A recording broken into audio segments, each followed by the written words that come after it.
너 솔직히 말해봐. 나한테 서운한 거 있어서 일부러 그러는 거니? 무슨 말씀이세요? 5시간이나 걸려서 온 손님한테, 그것도 시어머니한테 밥 한 끼 한 번 안 차려주고 삼시세끼 다 배달 음식만 주는 게 예의 있는 행동이라고 생각하니? 제가 왜 어머님 밥을 차려드려야 해요? 어머님을 굶긴 것도 아니고 몇 끼마다 음식 시켜드렸잖아요. 난 내 가족이고 너희 집에 온 손님이잖아. 따뜻한 밥 한 끼 정도는 정성껏 차려줄 수 있는 거 아니야? 친정어머니한테도 이렇게 하니? 아니요. 친정어머니는 제 가족이니까 제가 차려드리죠. 그럼 나는 가족도 아니란 소리야. 어머니, 요즘 같은 시대에 무슨 그런 구닥다리 같은 말씀을 하세요? 뭐? 구닥다리? 각자 부모는 각자 챙기는 거예요. 이런 거 하기 싫어서 결혼식도 반반? 집도 반반 칼같이 했는데 이렇게 나오시면 곤란하죠. 현지야, 그게 무슨 말이니? 그런 문제가 아니잖아. 나는 너희가 우리 집에 오면 삼시세끼 정성껏 차려주고 손님처럼 대접해줬는데. 근데요? 제가 해달라고 한 거 아닌데요. 암튼 저는 우리 가족 먹을 것만 신경 쓸게요. 따뜻한 밥 드시고 싶으시면 어머님 아들한테나 해달라고 하세요. 안녕하세요. 이 사연의 주인공은 62세 최순덕 할머님이십니다. 현재 부산에서 살고 계신 최 씨 할머니는 평생을 남편과 자식을 위해 살아온 전형적인 어머니였습니다. 누군가와 부딪히는 걸 극도로 꺼리고 모든 걸 품어주려 했죠. 특히 아들을 키우면서는 더욱 그랬습니다. 최 씨 할머니의 고향은 원래 부산이 아니었습니다. 하지만 남편의 고향이 부산이었기에 결혼 후 자연스레 이곳에 터를 잡게 되었죠. 국밥집에서 식당 일도 하고 슈퍼마켓도 운영하며 남편과 함께 힘겹게 가정을 꾸려왔습니다. 그 모든 게 아들 영훈이를 위해서였죠. 여보, 우리 아들은 우리처럼 고생하지 않았으면 좋겠어요. 최 씨 할머니는 늘 이렇게 말씀하시며 아들 뒷바라지에 온 정성을 다하셨습니다. 우리 영훈이가 공부 잘하니까 좋은 대학 보내야 할 텐데. 남편도 같은 마음이었습니다. 최 씨 부부의 노력 덕분일까요? 아들은 서울의 명문 대학에 합격할 수 있었습니다. 졸업 후에는 대기업에 취직하며 서울에 정착했죠. 부모 마음에는 아들이 멀리 있다는 게 서운하기도 했지만 그래도 잘 되는 모습을 보니 그저 감사할 따름이었죠. 그러던 어느 날 아들에게서 또 다른 기쁜 소식이 왔습니다. 어머니, 저 결혼하려고 해요. 여자친구가 있는데 결혼을 전제로 진지하게 만나고 있어요. 어머, 정말? 어떤 아가씨니? 네, 회사 동료예요. 현지라고 참 똑부러진 친구예요. 최 씨 할머님은 순간 가슴이 벅차올랐습니다. 아들의 결혼은 늘 기다리던 순간이었으니까요. 하지만 한편으로는 걱정도 되었습니다. 얼굴 한 번 본 적 없는 며느리가 될 사람이 어떤 아이일지. 더구나 서울과 부산, 이렇게 멀리 떨어져 있다 보니 첫 상견례를 어디서 해야 할지도 고민이었습니다. 하지만 아들은 며느리의 뜻이라며 서울에서 만나자고 말했습니다. 어머니, 현지가 그러는데 서울에 좋은 식당이 많으니까 서울에서 만나면 어떨까요? 최 씨 할머님은 잠시 망설였습니다. 하지만 이내 수긍하셨죠. 그래, 그렇게 하자. 너희도 결혼 준비하느라 바빠서 오기 힘들 텐데. 그렇게 서울 논현동의 한 한정식집에서 첫 만남이 이루어졌습니다. 며느리가 될 현지의 첫인상은 요즘 아이들답게 당돌했죠. 자신감 넘치는 말투와 태도, 하지만 살짝은 거리감이 느껴지는 모습이었죠. 요즘 젊은 사람들은 다 이런가? 최 씨 할머니는 속으로 생각하셨습니다. 하지만 그건 시작에 불과했죠. 진짜 놀라운 일은 식사가 끝난 후였습니다. 오늘 60만 원 나왔네요. 저희 반씩 내요. 며느리가 갑자기 던진 이 말에 최 씨 할머니는 순간 할 말을 잃었습니다. 남편도 놀란 듯 며느리를 바라보았죠. 물론 이런 자리에 누가 꼭 내야 한다는 법은 없었습니다. 사실 최 씨 할머니는 자신이 다 내도 크게 상관은 없었지만 부산에서 5시간이나 걸려 올라온 예비 시부모를 본인이 사는 서울로 부르고는 식사비를 반반 내자고 하는 며느리의 태도가 순간 이해가 되지는 않았죠. 그래, 좋은 날이니까. 최 씨 할머님은 애써 미소 지으며 지갑을 꺼내셨습니다. 하지만 며느리의 반반 주장은 여기서 끝이 아니었습니다. 어머니, 예전에는 결혼하면 남자 쪽에서 더 많이 부담하는 게 당연했잖아요. 근데 요즘은 반반 결혼이 대세예요. 시대가 바뀌었죠. 여자도 사회생활하는데 남자만 부담하는 건 불공평하잖아요? 최 할머님은 이 말을 들으며 마음이 좋지 않았습니다. 결혼이 뭐 장사도 아니고 이렇게까지 냉정하게 반반을 따져야 하나 하는 생각이 들었습니다. 남편도 비슷한 생각이었는지 조심스레 말했습니다. 꼭 모든 걸 반반으로 칼같이 할 필요가 있을까? 하지만 아들은 며느리의 의견에 적극 동의했고 주변 사람들도 요즘 그런 며느리 없다, 부담 안 되고 좋지 뭐라며 긍정적으로 말했습니다. 결국 최 씨 할머님도 수긍할 수밖에 없었죠. 그래, 며느리 쪽에서 반씩 해오겠다고 하면 우리야 좋지. 거기다 아들도 좋다고 하는데 무슨 말을 더 하겠어. 근데 이상하게 찝찝한 느낌이 드네. 그렇게 며느리의 뜻대로 반반 결혼이 진행되었습니다. 최 씨 할머니는 며느리가 결혼 비용을 칼같이 반씩 내자고 한 이유가 혹시 시댁에서 결혼할 때 며느리가 해온 게 없다고 시집살이를 당하진 않을지 걱정돼서 그런 건 아닐까. 오히려 그런 노파심에 더 열심히 며느리를 챙겨주었습니다. 며느리의 생일이 다가오면 백화점에서 좋은 선물을 골라보내고 명절이면 정성스레 음식을 장만해 보냈죠. 하지만 며느리의 반응은 달랐습니다. 시어머니 생신에는 축하 인사 한마디 없었고 어버이날에도 명절에도 늘 친정에 가 있다는 핑계로 얼굴조차 비치지 않았습니다. 어머님, 죄송한데 이번에도 제가 못 내려갈 것 같아요. 친정에 가야 해서요. 매번 아들만 혼자 내려왔죠. 처음에는 이해하려 했습니다. 시댁이 멀기도 하고 사는 게 바쁘면 못 챙기기도 하는 거지. 그래도 한 번도 안 오는 건 좀. 하지만 시간이 갈수록 서운함이 쌓여갔습니다. 며느리에게 자신이 해준 만큼 바라지는 않았습니다. 그저 따뜻한 말 한마디라도 건네줬으면 했죠. 요즘 시대는 이런가 보다. 세상이 참 많이 변했구나. 최 씨 할머니는 점점 체념하기 시작했습니다. 결혼이란 게 두 사람만의 일이 아니라 양가 모두가 한 가족이 되는 것이라 생각했지만 며느리에게는 그런 생각이 전혀 없어 보였거든요. 그렇게 며느리와의 거리는 점점 더 멀어져만 갔습니다.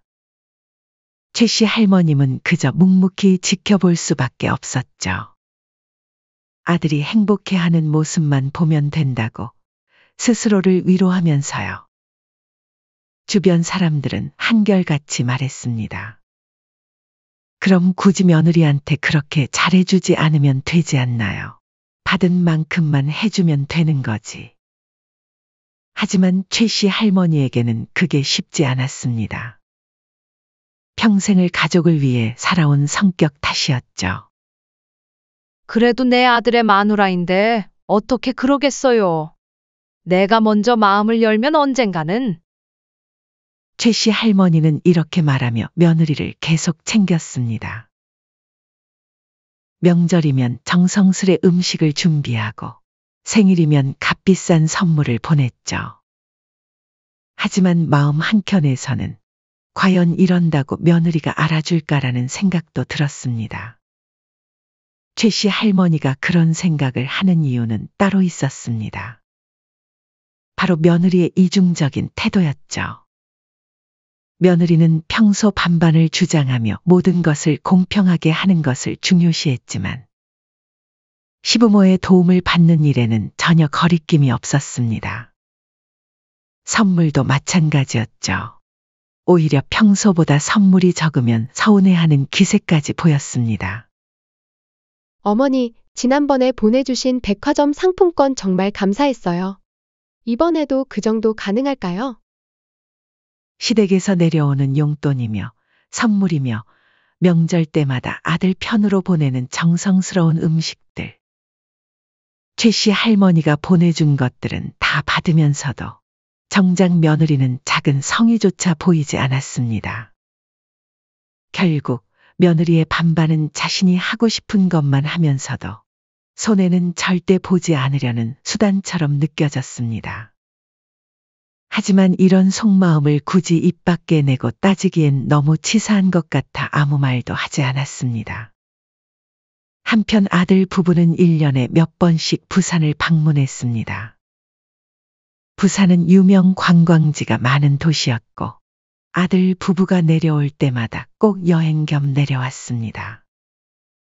얼핏 들으면 반가운 소식 같았습니다. 주변에서도 그랬죠. 그래도 자식이 자주 찾아오면 좋지 않냐. 하지만 이건 겪어보지 않은 사람들의 말이었습니다. 아들 부부는 부산에 오면 기본 2박 3일은 머물렀습니다. 문제는 그 기간 동안 아들과 며느리는 부산에 오면 그야말로 손 하나 까딱하지 않았다는 것입니다. 오면 손님처럼 매일같이 삼시세끼를 얻어먹고 쉬고 놀고 밤에는 술까지 마셨습니다. 마치 호텔처럼 집을 사용했죠. 더 놀라운 건 며느리는 70이 다 된 시아버지를 운전기사처럼 부린다는 것이었습니다. 아버님, 저희 데리러 와주세요. 너희가 택시 타고 오면 되지 않니? 아니에요. 아버님 더 빨리 뵙고 싶어서 그렇죠. 짐도 많고. 그리고 아들과 며느리는 아침이면 늦잠을 자고 일어나 어머니, 오늘 아침은 뭐예요? 라고 물었습니다. 최 씨 할머니는 새벽부터 일어나 밥을 하고 반찬을 준비했죠. 하지만 식사가 끝나면 며느리는 설거지 한 번 돕지 않고 화장을 하고 나갔습니다. 어머님, 저희 놀러 갔다 올게요. 그렇게 하루 종일 놀다가 들어와서는 또 저녁을 찾았습니다. 이런 일이 한두 번이 아니었습니다.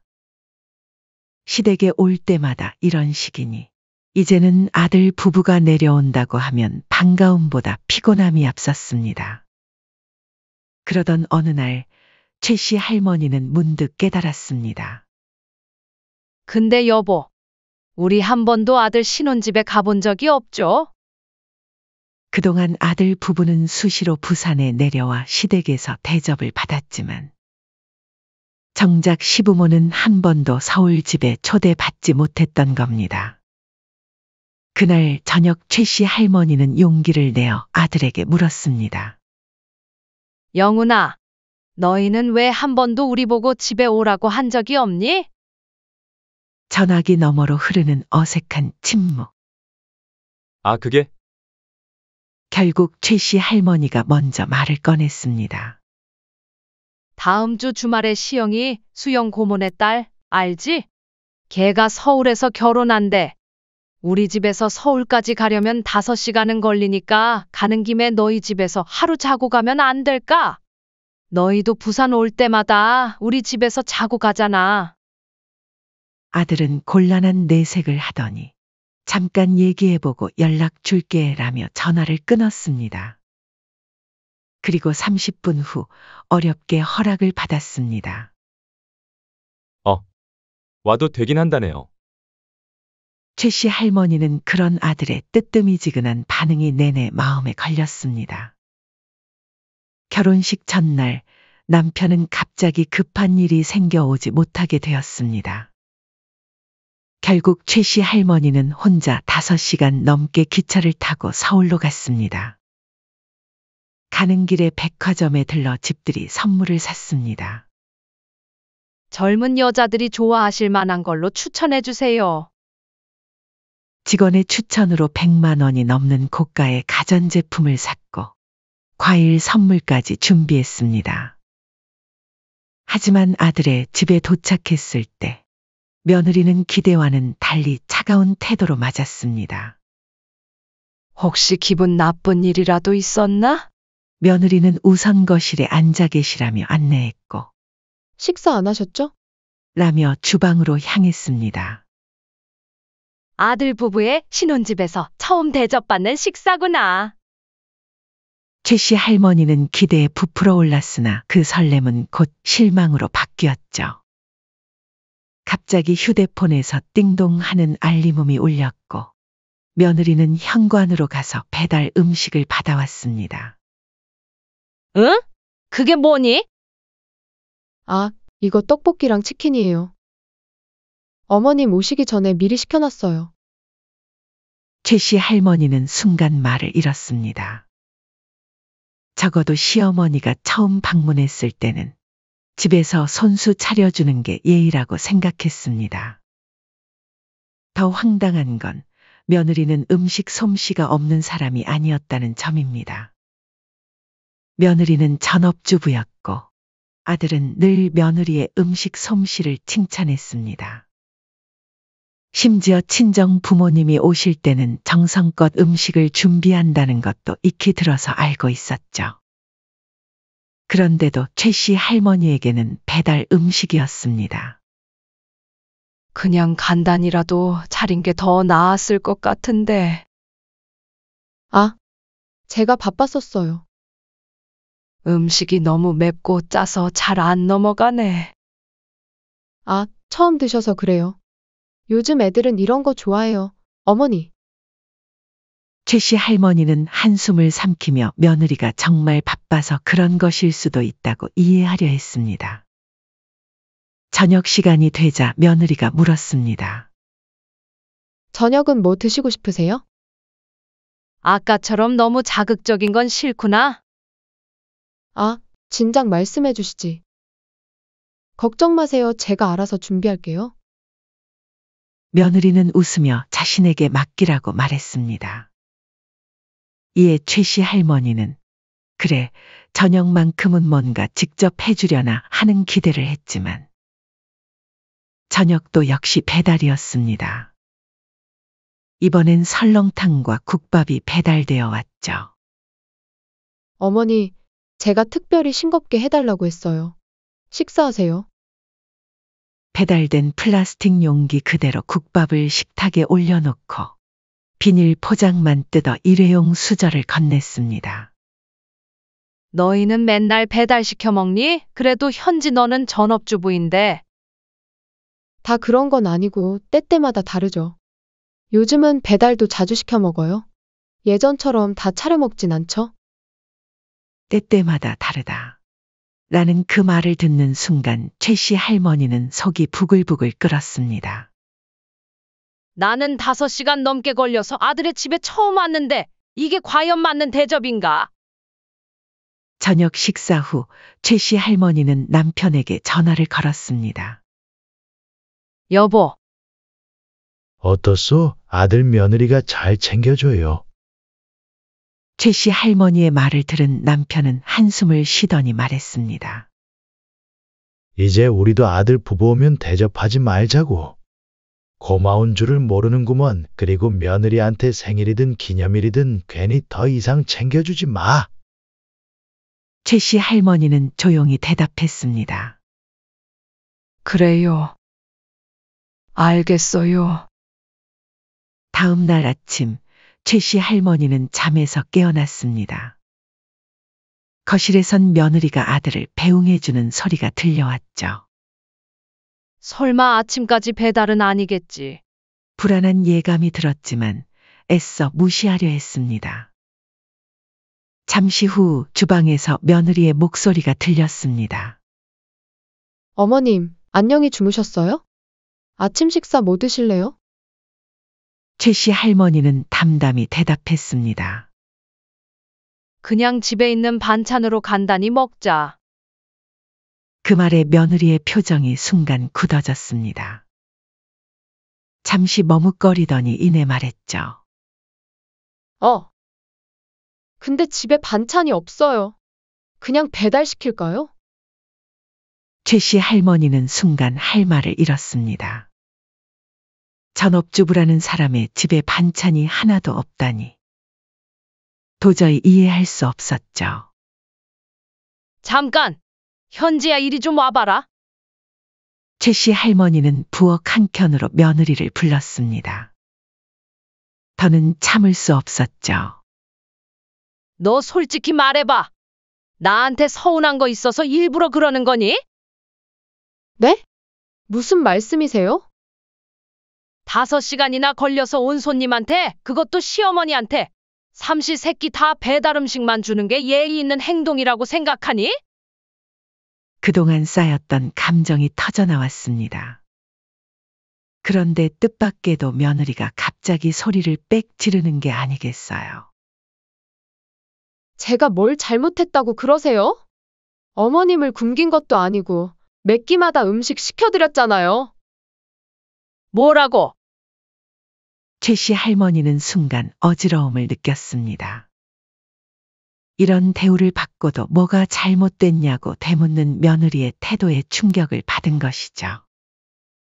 말을 하면서도 목소리가 떨렸습니다. 난 내 가족이고 너희 집에 온 손님이잖아. 따뜻한 밥 한 끼 정도는 정성껏 차려줄 수 있는 거 아니니? 친정어머니한테도 이렇게 하니? 이 말에 며느리가 대뜸 대답했습니다. 아니요. 친정어머니는 가족이니까 제가 차려드리죠. 뭐? 그럼 시어미는 가족도 아니란 소리야. 나도 챙겨줘야지. 며느리는 거침없이 말을 이었습니다. 어머니, 요즘 같은 시대에 무슨 그런 구닥다리 같은 말씀을 하세요? 뭐라고? 구닥다리? 각자 부모는 각자 챙기는 거예요. 따뜻한 밥 드시고 싶으시면 어머님 아들한테 해달라고 하세요.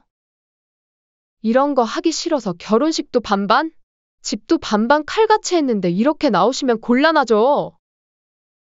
최 씨 할머니는 가슴이 무너져 내리는 것 같았습니다. 현지야, 그게 무슨 말이니? 그런 문제가 아니잖아. 나는 너희가 우리 집에 오면 삼시세끼 정성껏 차려줬잖아. 그러자 며느리는 더욱 당당하게 말했습니다. 근데요?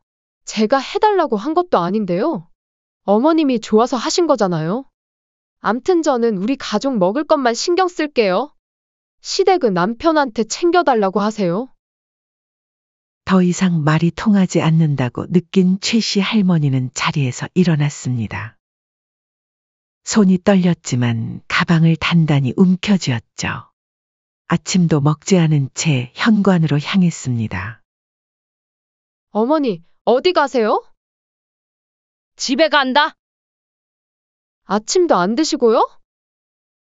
며느리의 목소리에는 오히려 책망하는 듯한 톤이 묻어 있었습니다. 이런 대접받고 너희 집에서는 밥 먹기 싫구나. 결혼식이 끝난 후 서울에서 부산으로 돌아가는 기차 안. 창밖으로 스쳐 지나가는 풍경을 보며 최 씨 할머니는 마음을 추스렸습니다. 그리고 마지막 희망을 걸고 아들에게 전화를 걸었습니다. 솔직히 말해서 아들이 엄마, 그건 현지가 좀 너무했네 라고 하면서 자신의 편을 들어줄 거라 믿었습니다. 하지만 아들의 반응은 차가웠습니다. 엄마, 요즘 시대가 그래요. 며느리한테 뭐 기대하지 마세요. 너는 엄마 말 다 듣고도 그 소리가 나와? 아내도 나름 최선을 다한 거예요. 배달 음식이라도 시켜드렸잖아요. 영훈아, 엄마, 옛날처럼 며느리더러 이것저것 하라고 하면 안 돼요. 순간 최 씨 할머니는 모든 것이 허무하게 느껴졌습니다. 지금까지 아들을 위해 며느리를 위해 했던 모든 것들이 물거품이 된 것 같았죠. 집에 도착하자마자 남편에게 이 모든 이야기를 털어놓았습니다. 평소에는 감정을 드러내지 않던 최 씨 할머니였지만 이날만큼은 눈물을 보이며 말했습니다. 여보, 도저히 분해서 참을 수가 없어요. 최 씨 할머니의 이야기를 듣던 남편은 분노를 참지 못했습니다. 뭐야, 당장 전화해서 따져야겠어. 이런 경우 없는 것들, 내 이것들을 그냥. 남편은 벌떡 일어나 전화기를 잡으려 했지만 최 씨 할머니는 재빨리 남편의 팔을 잡았습니다. 그럴 필요 없어요. 나한테 좋은 생각이 있어요. 무슨 생각인데? 기다려보세요. 아들과 며느리가 우리를 어떻게 대했는지 똑같이 보여줄 거예요. 남편은 씩 웃으며 말했습니다. 그거 좋은데 이번 기회에 버릇을 단단히 고쳐줘야겠어. 그리고 얼마 지나지 않아 기회가 찾아왔습니다. 무더운 여름, 휴가철이 되자 어김없이 아들 부부가 연락을 해온 것입니다. 엄마, 이번 주말에 우리 내려가려고요. 최 씨 할머니는 아무 대꾸도 하지 않았습니다. 그때 일 때문에 삐치셨어요? 죄송해요. 근데 엄마도 아내랑 그만 화해하세요. 저도 사이에 껴서 힘들어요. 최 씨 할머니의 입가에 옅은 미소가 번졌습니다. 며칠 후 아들 부부는 부산에 늦은 밤에 도착했다고 연락을 했습니다. 하지만 이상하게도 최 씨 할머니는 전화를 받지 않았습니다. 수십 통의 전화가 울렸지만 끝까지 받지 않으셨죠. 아들 부부는 의아함을 느꼈지만 이미 부산엔 도착했고 다른 방법은 없었습니다. 며느리 역시 부산에 오면 시댁에서 지내는 걸 당연시 여겼기에 연락을 안 받아도 크게 걱정하지 않았습니다. 결국 아들 부부는 직접 최 씨의 집으로 찾아왔습니다. 아파트 복도에서 발소리가 들렸습니다. 엄마! 아버지! 저희 왔어요. 문 좀 열어주세요. 딩동 딩동 초인종 소리가 계속 울렸지만 한참 동안 문은 열리지 않았습니다. 밖에서는 점점 더 다급한 목소리가 들려왔습니다. 엄마, 장난치지 말고 문 열어주세요. 우리 짐도 무거운데, 참. 아들은 씩씩거리며 최 씨 할머니에게 전화를 걸었고 그제야 최 씨 할머니는 전화를 받았습니다. 목소리는 평온했습니다. 어머, 너희 왔니? 근데 우리 집엔 왜 왔어? 엄마, 항상 그랬던 것처럼 부산에 놀러 왔죠? 그렇구나. 재밌게 놀다 가렴. 참, 요즘 성수기라 방도 없었을 텐데 숙소는 잡았고? 잠시 침묵이 흘렀습니다. 아들의 목소리가 떨렸습니다. 네? 엄마, 그게 무슨 말이에요? 우리 집에 방 없어. 그리고 갑자기 찾아오는 거 실례 아니니? 전화기 너머로 들리는 며느리의 목소리는 심각했습니다. 어머님, 이건 좀 너무하신 거 아니에요? 너는 반반 결혼해서 시어머니 밥 한 끼도 못 차려주겠다며? 이제 우리도 공평하게 하려는 건데 무슨 문제 있어? 아니, 그래도 이건 좀. 그동안 부산 내려오면 우리 집에서 너희가 아버지한테 운전기사 시키고 삼시세끼 얻어먹고 숙박까지 당연하게 생각했잖아? 그런데 시어머니가 한번 서울 갔다고 그런 취급을 하더니 왜 이제 와서 시댁에서 대접을 받아? 며느리가 다시 나섰습니다. 어머님, 그때 일은 제가 좀 심했어요. 그치만 아무리 그래도 이 밤에 저희는 어디 가서 자라고요? 어머님 말대로 성수기라 숙소도 없단 말이에요. 글쎄다. 정 안 되면 찜질방이라도 가던가? 그럼 처음부터 안 된다고 하셨어야죠. 그러면 숙소라도 미리 잡았을 텐데, 어머님 저희 괴롭히려고 일부러 그러신 거죠? 최 씨 할머니는 차갑게 대답했습니다. 아니, 우리는 처음부터 와도 된다고 한 적도 없어. 너희가 허락도 없이 들이닥친 거잖아.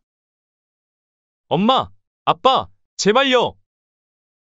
너희도 우리한테 그랬잖아. 저녁 늦게 동네 시끄럽게 하지 말고 돌아가렴. 그리고 앞으로 우리 집에 오지 마라. 올 거면 돈이라도 내던가. 며칠씩 자면서 청소도 하고, 제때 식사도 내주고, 운전까지 하니 얼마를 받아야 적당할래나? 됐어요. 저희 돌아갈래요. 결국 그날 밤 아들과 며느리는 단단히 삐져서 서울로 돌아갔습니다. 한밤중에 짐을 끌고 터미널로 향하는 뒷모습이 창문 너머로 보였습니다. 거실에 나란히 앉은 최 씨 부부는 통쾌하게 웃었습니다. 오랜만에 두 사람 다 후련한 표정이었죠. 여보, 우리가 좀 심했나?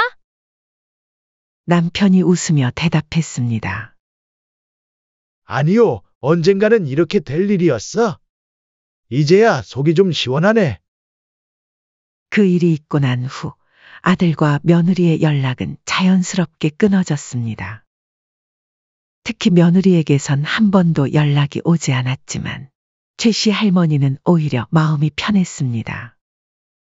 어차피 연락할 때는 부탁이나 요구뿐이었으니 차라리 연락이 없는 게 나았던 것이죠. 이제는 더 이상 이용당하는 일도 없을 거라는 생각에 마음이 가벼워졌습니다. 그렇게 평온한 날들이 이어지던 어느 날 예상치 못한 연락이 왔습니다. 바로 며느리였죠. 어머님, 저 현지예요. 평소와 다른 울먹이는 목소리로 도움을 청했습니다. 저 너무 죄송한데 어머님께 정말 부탁드릴 게 있어요. 무슨 일이냐? 며느리는 한참을 머뭇거리더니 떨리는 목소리로 말했습니다. 제가 남편 몰래 쓴 돈이 있는데 뭐라고?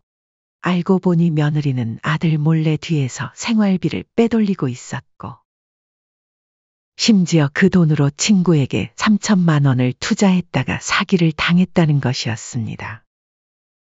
친정에서도 일부 도움을 받았지만 턱없이 부족해서 최 씨 할머니에게 도움을 요청한 상황이었습니다.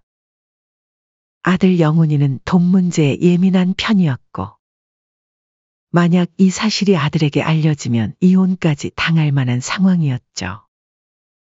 최 씨 할머니는 순간 헛웃음이 나왔습니다. 평소에는 시댁을 무시하다가 급한 일이 생기니 이제 와서 도움을 청하는 게 어이가 없었던 것이죠. 그래서 나한테 뭘 바라는 거니? 어머님, 제발 저 좀 도와주세요.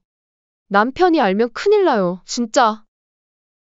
이제 와서 나한테 돈 빌려달라고? 내 말대로라면 시댁은 남인데 너희 친정에서 알아서 해결해야지. 어머님, 제발요. 최 씨 할머니는 단호하게 말했습니다. 나는 돈 못 준다. 어머님, 너무 매정하세요. 연세도 있으신데 며느리랑 기싸움 하시는 거 보기 안 좋아요. 나는 내가 우리한테 한 것 똑같이 한 것뿐이야. 너가 알아서 하렴. 전화를 끊고 나서 최 씨 할머니는 한동안 생각에 잠겼습니다. 아들에게 알려주는 게 맞을까? 며느리가 아들 몰래 3천만 원을 투자했다가 날린 일은 혼자 감당하기에는 너무 큰 문제였습니다. 영훈아, 할 말이 있다. 엄마, 무슨 일이세요? 고민 끝에 최 씨 할머니는 아들에게 모든 사실을 알렸습니다. 뭐라고요? 그게 사실이에요. 한동안 전화기 너머에서 아무 말도 없었습니다.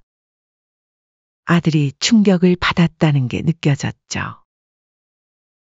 최 씨 할머니는 잠시 말을 멈추었다가 덧붙였습니다. 어떻게 할지는 내 몫이야. 우린 너희 일에 관여 안 할게. 그 말을 남기고 전화를 끊었습니다. 그날 밤 아들 집에서는 큰 싸움이 벌어졌다고 합니다. 며느리는 무릎을 꿇고 울며 빌었다고 하더군요. 여보, 제발! 한 번만 봐줘. 나도 쏘가서 그런 거야. 하지만 아들의 대답은 단호했습니다. 끝내자. 이제 널 못 믿겠어. 너랑 더 이상 못 살아. 결국 며느리는 이혼을 피할 수 없었습니다. 그동안 시댁을 철저히 무시하고 필요할 때만 이용하려 했던 행동들이 부메랑이 되어 돌아온 것이었죠. 아들의 집에 친정 부모까지 찾아와 애원했다고 합니다. 제발 다시 한 번만 생각해보게. 이번에 잃은 돈은 친정에서 책임지고 다 갚을 테니. 하지만 아들은 무표정한 얼굴로 그들을 내려다보기만 했습니다. 일주일 뒤 아들 영훈이는 최 씨 할머니와 남편을 찾아 부산으로 내려왔습니다. 그는 초라한 얼굴로 현관 앞에 서서 머뭇거렸습니다. 엄마, 아빠, 저 좀 들어가도 될까요? 최 씨 할머니는 아들의 얼굴을 찬찬히 살폈습니다. 거실에 앉자마자 아들은 깊이 고개를 숙였습니다. 정말 죄송해요. 제가 결혼을 잘못해서 부모님을 이렇게 힘들게 할 줄은 몰랐어요. 그리고 그동안 아내가 어머니 아버지에게 그렇게 행동해도 그냥 모른 척 했어요. 지금 생각하면 너무 부끄럽고 후회돼요. 아들의 어깨가 들썩였습니다. 그리고 말을 이었습니다. 사실 저도 잘한 거 하나 없어요. 저도 반성 많이 했어요. 한 번만 용서해 주세요. 아버지가 천천히 아들을 바라보며 말했습니다. 내가 잘못한 걸 안다면 됐다. 사람은 살아가면서 실수할 수도 있다. 하지만 중요한 건 그 실수를 인정하고 바로잡으려는 마음이야. 아들은 부모님의 손을 꼭 잡으며 말했습니다. 이제 부모님께 더 잘할게요. 최 씨 할머니는 천천히 고개를 끄덕였습니다. 며칠 후부터 며느리와 사돈들의 연락이 빗발쳤습니다. 이혼을 막아달라고, 한 번만 더 기회를 달라고 애원했지만 최 씨 할머니는 더 이상 그들의 연락을 받지 않았습니다. 이제 그들의 문제는 그들 스스로 해결해야 할 일이었습니다. 최 씨 할머니 부부는 이제 더 이상 헌신적인 부모의 굴레에서 벗어나기로 했습니다. 그들도 자신들만의 인생이 있다는 것을 깨달은 것이죠. 이제는 자식이 아닌 부부로서의 삶에 충실하기로 했습니다. 창밖으로 보이는 하늘이 유난히 맑았습니다. 부부는 따뜻한 차를 마시며 조용히 이야기를 나눴습니다. 평생 자식 뒷바라지 하느라 미뤄둔 그들만의 삶을 이제는 찾아가기로 한 것입니다. 새로운 시작을 앞둔 그들의 얼굴에는 잔잔한 미소가 번졌습니다. 사연은 여기까지였습니다. 구독, 좋아요, 댓글은 영상 제작에 큰 힘이 됩니다. 시청해 주셔서 감사합니다.